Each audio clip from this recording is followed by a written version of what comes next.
It appears now the Trump shutdown is finally over, at least temporarily. Now, President Trump on Friday announced a deal with congressional leaders, mainly having to wrangle in Mitch McConnell, of course, because Mitch McConnell kept blocking every single bill to reopen the government. So now, this time, McConnell allowed a bill to pass that included no funding for Donald Trump's border wall. That's very, very important. So now, what is this deal? Now, it would apparently reopen the government for about 3 weeks while leaving the issue of $5.7 billion for the Mexico border wall to further talks. So, yes, this is good, but it's only for 3 weeks. So, we have a temporary reprieve from some of the worst pain in the shutdown. So, there are people that are going to start getting paid. Government agencies will reopen. And that's all good news. But in 3 weeks, if we don't come up with some sort of deal, then we're going to be right back here where we started.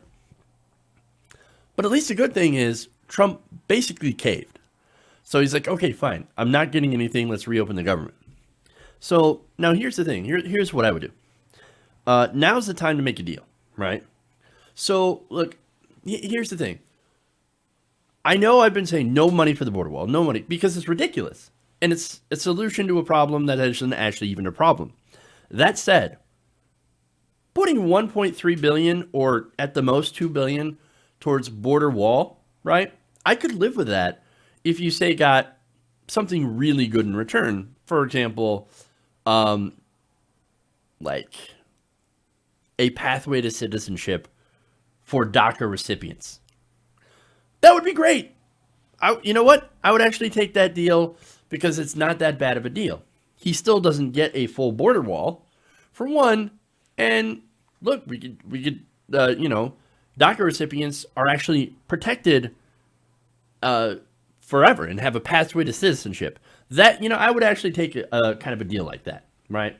But anyway, so you could make a deal like that and probably do really well. Now, we'll see what happens when Pelosi and Chuck Schumer start negotiating with Donald Trump. Now, the shutdown's over.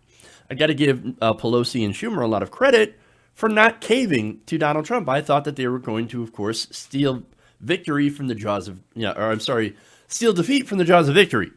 Yet, then again, that remains to be seen with whatever deal they come up with over the next 3 weeks. So we'll see if it's something that's decent, right? But anyway, right now on that, Pelosi is waiting to see what a deal could possibly look like. She said earlier Friday that House Democrats were holding off on plans to unveil a border security proposal expected to match or exceed the $5.7 billion Trump has demanded for a southern border wall. So they're like, oh, we're going to throw more than $5.7 billion towards border security. But apparently it would be one that focuses on other initiatives and does not direct funding for the wall. So that's good. That's a good sign saying, okay, we'll put money towards the border, but we're not going to put it towards a wall. So maybe some fencing, some immigration judges, that would be great. Border patrol agents, whatever, right? But I would even take that if it means like a pathway to citizenship for DACA recipients. So, and some sort of protection for people who are here, without any fault of their own. Okay. But anyway, that's what they're looking at so far. However, Pelosi said, we want to see what's happening on the Senate side. Oh, okay. Fair enough. Now, Trump, in his announcement at the Rose Garden, said that a congressional conference committee will spend the next 3 weeks working in bipartisan fashion to come up with a border security package. However, he expects there to be wall funding. Yeah, no, see, we're going to be back here in 3 weeks.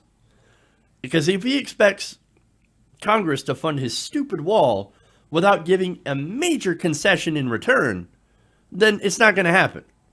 Then we're just going to be shutting down the government again.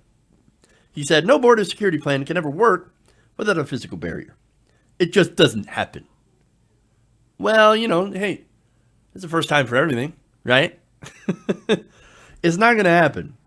He said that if a fair deal does not emerge by February 15th, there could be another government shutdown, or he could declare a national emergency.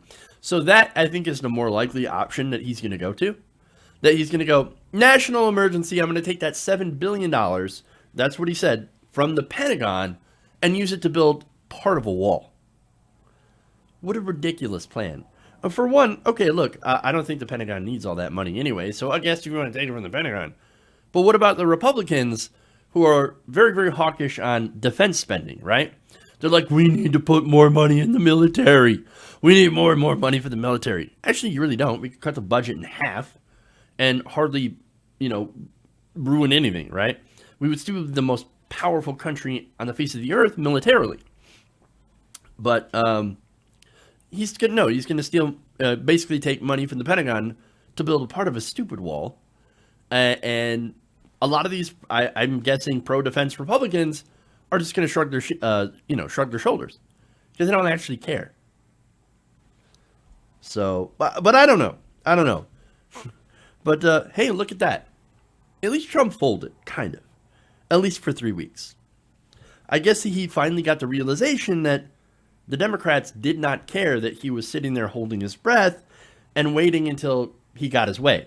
It wasn't going to work out. You can't just throw a fit and expect to win. That didn't happen. So, and by the way, I think some of the reasons that he folded, one, he was getting hammered on cable news. More so than usual. Not only that, but his poll numbers were absolutely tanking. I believe he was down to 34% approval rating. Not only that, but you had Republicans in the Senate that were starting to break off and say, hey, you know what? We got to end this shutdown. There was, I think, one story where there's a senator that was saying, Mitch McConnell, this is all your fault that we can't actually reopen the government. And, well, look, a lot of it was his fault, but also the fault for Trump. Then, of course, you also had the issue of Nancy Pelosi basically publicly handing his ass. Oh, I bet he couldn't stand that. But I think here's the biggest single issue, I think, that led to this cave. Airports. Airports. What does that have to do with anything? Airports. No, here's the thing. Before Trump's announcement, Senator Tim Kaine said the airport delays in particular would, quote, ratchet up pressure tremendously to reopen the government, saying the developments can prove very damaging to the American economy. But I think in reality, what would happen with the airports, again, because you had air traffic controllers that were considering a massive strike. A lot of rich people fly. A lot of donors fly. So if you impact the donors, and look, before I was talking about how Wall Street would, lose a bunch, like the donors and stuff would lose a bunch of money, basically on Wall Street. Well, the markets actually bounced back. So I was wrong about that, right? And that's why I thought the main reason that they would fold. But air traffic controllers, well, everybody needs those. But especially people who are wealthy and take a lot of business trips, right? CEOs and mega donors. Well, they want to make sure their planes don't crash. So you need those air traffic controllers. You need those airports, personnel to make sure that you have safe flights. And so rich people are like, you better reopen the government, Donald Trump. This is your fault. You need to fix it, and you need to fix it now. That's my read of it. It might also have something to do with Roger Stone. That's another story here too. But look, keep it real. I think that was the breaking point, the airports. So, but hey, look, I'm glad we're coming to some sort of agreement, temporary as it is. At least it's something. And hopefully it will teach Donald Trump a lesson that maybe he should make a deal instead of shutting down the government for a second time. Because I guarantee if he shuts down the government again, there will be no recovery. Hey guys, hopefully you enjoyed that free video. Now I'm going to have to ask you a favor. Between the demonetization and the YouTube algorithm messing around with view counts, etc., we're having a hard time adjusting to the new YouTube reality, which is where you guys come in. See, we have a Patreon, patreon.com/TYTNation, set up to help us rely on you guys, the viewers, instead of big corporate ads. Look, you know the show. You know I'm not in favor of big corporations anyway. So help us transition away from relying on the ad model to pay the bills and sign up to be a patron, patreon.com/TYTNation. That goes a long way to help us keep the lights on. And you guys will know that you're supporting independent progressive media.